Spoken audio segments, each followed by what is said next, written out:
Ayan, dalawa, apat. Bali, apat na. Apat, lima, anim. Ayun. Alright, oh. Ang sarap pigain nung kanyang throttle kapag bago pa, ano. Diba? Hello guys, this is Blackman Moto again, and welcome back sa another video natin. At kasama ulit natin ang isang Honda Click 125 version 3, ano. Ito yung ginamit natin last March 1, kung ako hindi nagkakamali, ano. At alam naman natin na ito yung isa sa pinakamabenta na 125cc scooter dito sa Pilipinas. At the same time, nung nag-upload tayo ng video last time, I think pangatlong video ko na to about Honda Click. So may mga lumabas doon na mga issue doon sa mga comment section, ano. Yung iba fuel pump yung problema, yung iba namamatayan daw sila kapag tumitigil. Kaya lang syempre wala naman tong stop and start system mo tinatawag, ano. So bakit namamatay? So hindi ko din alam kung bakit ganun, ano. Iba't ibang issue yung mga na-experience nila sa Honda Click. At may nagsasabi na talagang depende sa mga unit na nakukuha, kasi yung iba may factory defect talaga, no? At hindi naman mawala yon kahit saang brand, ano. Last time nga, yung last na ginamit natin is Tahiwit, yung Tapaludo.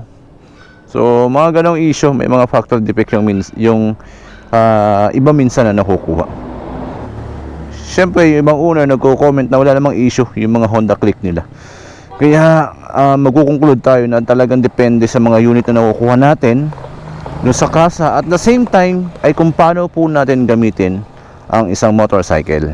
Kasi kahit anong tibay niyan, kahit gaano kamahal yung unit na yan, kung hindi naman natin nalagaan, ay madali talagang masira yan.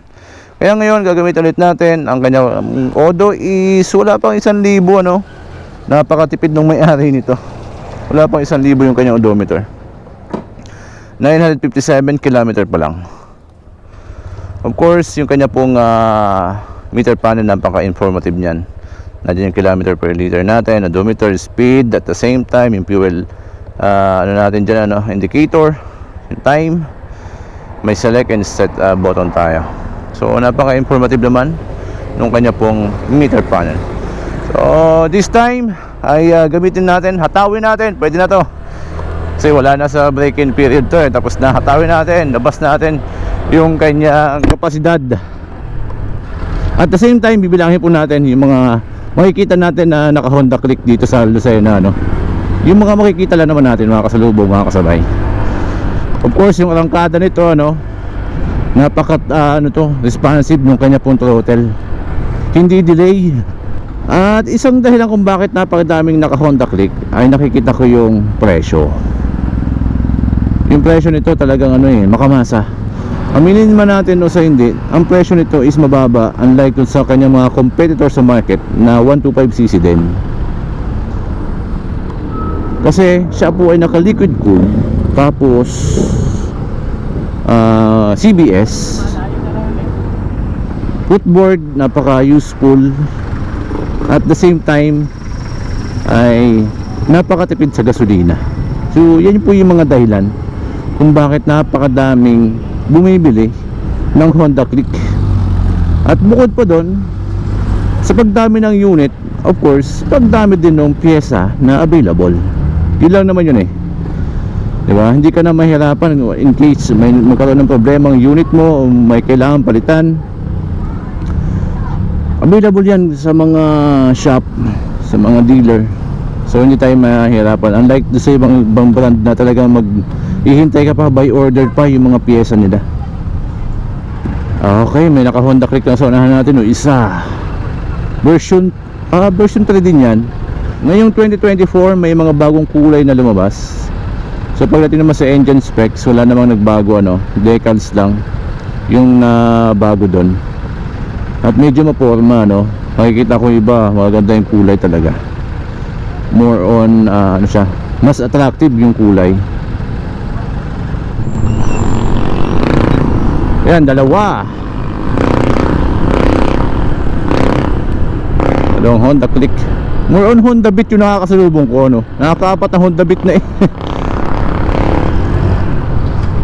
Ayan, dalawa, apat. Bali, apat na. 4, 5, 6, ayun. Honda Click. 7, 8. 8. Ang dami, no? Ang dami naka-click. Siyam, ayun, siyam. 10. 11. Ayan po, oh. Click din yan, liter yan.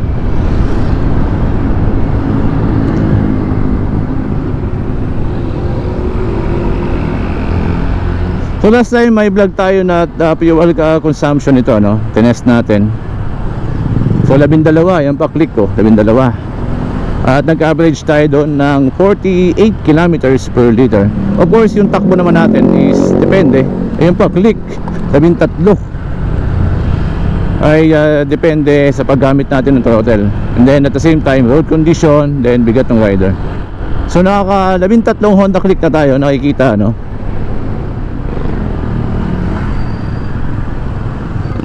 Yun, 14, 15. So, 16. 16.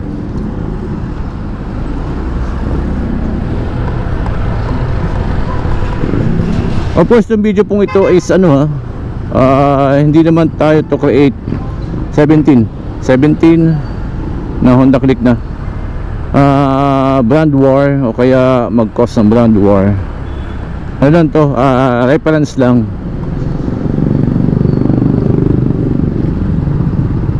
Na yung nakikita nating Honda Click. 17, 18. Ayan pa, nakapark 18.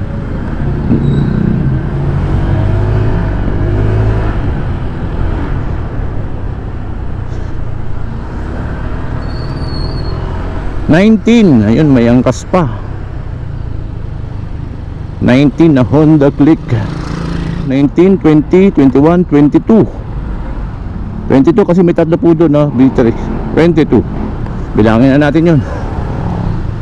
Kasi sabi natin yun, lahat ng makikita natin mga kasalubong, yung mga kasabay. So nakita natin, so bilangin natin. 22, 23, 23.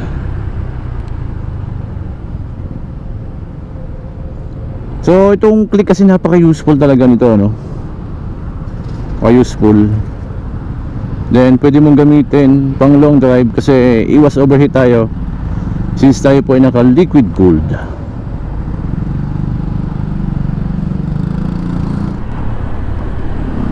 Ayan, 24. Click. Mga saging kawawa, oh, mga tumba. 25. So next time kapag sakay ko yung Mi Sporty naman bibilangin natin. Kasi isa sa mga ano talaga yon, legendary ng Yamaha. 25 na Click. Dami, ano? Maka 25 na agad. Nasa 8 minutes pa lang ako nagbiyahe. 26. Yan, Honda Click 26. 27. Ayun, Click din. 27 na Click. Ayun, 28. Flat pa yung likod nila. 28. Flat yung gulong sa likod. Ayun po, 29. Kabila dumaan, 29 na Click. Hindi ata na abot ng aking camera. 29 siya. Alright, oh. Masarap pigain nung kanyang throttle kapag bago pa, ano. Diba? Ayan, 29, 30. 30 na Click.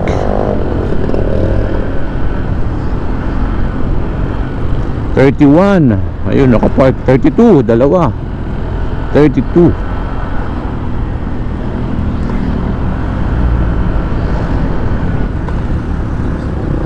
Ayun, 33. May itlog pang nakasakay sa bangko.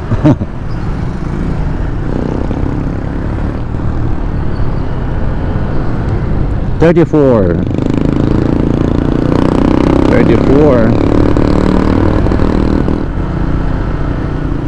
34, 35. Ayun, 35.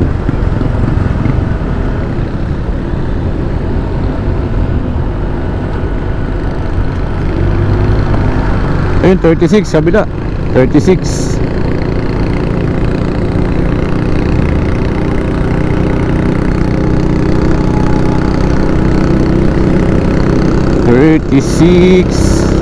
Ayun o, kasulubong natin. Ayun o, 37. Kulay blue.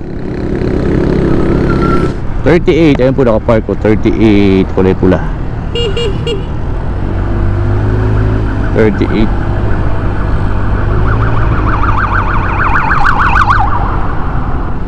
Sabi nga nila is numbers don't lie.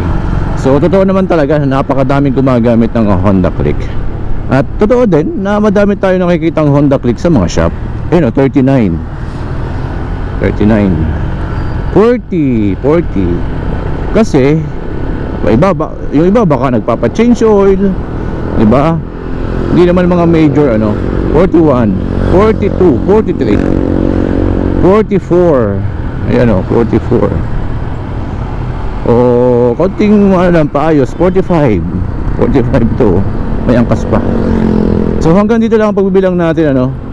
At yan po yung isa sa mga patunay natin na madami talagang gumagamit ng Honda Click. At doon sa mga nakasalubong natin na yan, ay kaya naman nilang patunayan yan talagang sulit. I'm sure sulit yung kailang Honda Click na unit. 45 kanina, ito pa last naka-park 46 version 2. 46. So ito lang po natin, tatapusin natin vlog na to ano. Pinakita lang natin kasi doon sa mga last video natin is madaming comment doon na maganda at hindi maganda. Of course ay depende talaga yan sa paggamit. And then yung factory defect ay minsan may ganyan talaga. At may mapapataon na yun yung makukuha mo, baka talaga ng problema. And then last sa pag-aalaga ng ng unit, yung itatagal, mapa-branded man yan ay o kaya yung mga local brands natin ay alagaan natin ng maayos upang tumagal po yung ating pagsasama ng unit. Alright, Honda Click 125 version 3 po yung dala natin. At dito na po natatapos yung ating video. Binilang lang natin yung mga naka Honda Click dito sa Lucena City ano. Next time siguro gawa tayo ng ibang vlog about ibang motor naman, bilangin natin. So hindi naman to create brand war. Ito yung lang naman, alam mo yun, something na